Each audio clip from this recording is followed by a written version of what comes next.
আসসালামু আলাইকুম, স্বাগত জানাচ্ছি লার্ন উইথ তোহার নতুন আরেকটি পর্বে। আশা করছি সবাই ভালো আছেন, সুস্থ আছেন এবং নিরাপদে আছেন। DIRE dire. কোনো ওয়ার্ডে যদি IRE শেষে থাকে তাহলে তার উচ্চারণ হবে আয়া। তাহলে উচ্চারণটা কি হলো? ডায়া। MIRE মায়া। ADMIRE অ্যাডমিয়া। কোনো ওয়ার্ডের শেষে যদি IRE থাকে তাহলে তার উচ্চারণ হবে আয়া।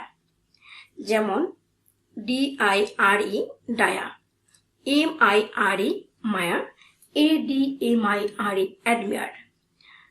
তাহলে আমরা বুঝতে পারলাম যে কোনো ওয়ার্ডের শেষে যদি IRE তিনটি লেটার পাশাপাশি থাকে তাহলে তার উচ্চারণ হয় আয়া। আমি আবারও বলছি, তার উচ্চারণ হয় আয়া।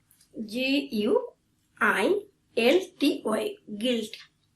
কোনো ওয়ার্ডে UI পাশাপাশি থাকলে তারপর যদি ভাওয়েল না থাকে তাহলে UI এর উচ্চারণ হবে ই।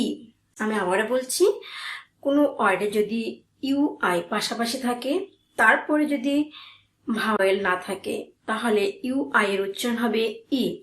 আমরা যদি কিছু উদাহরণ খেয়াল করি, GUILTY guilt, BUILD built, FEAR fair. EA পাশাপাশি থাকে এবং তারপরে যদি আর থাকে তাহলে EA এর উচ্চারণ হয় ইয়া। আবার বলছি ইয়া। যদি কোনো ওয়ার্ডে EA পাশাপাশি থাকে তারপরে যদি আর থাকে তাহলে তার উচ্চারণ হবে ইয়া। যেমন ডিয়ার, বিয়ার, ফেয়ার।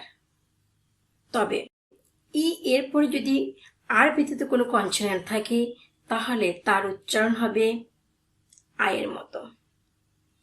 যেমন HEART হার্ট, EARTH আর্থ, EARN আর্ন।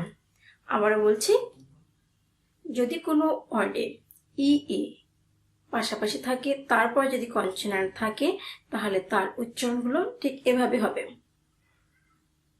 EARTH আর্থ, EARN আর্ন।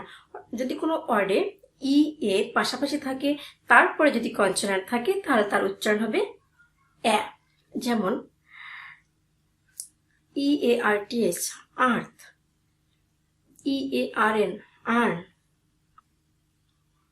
HEART heart.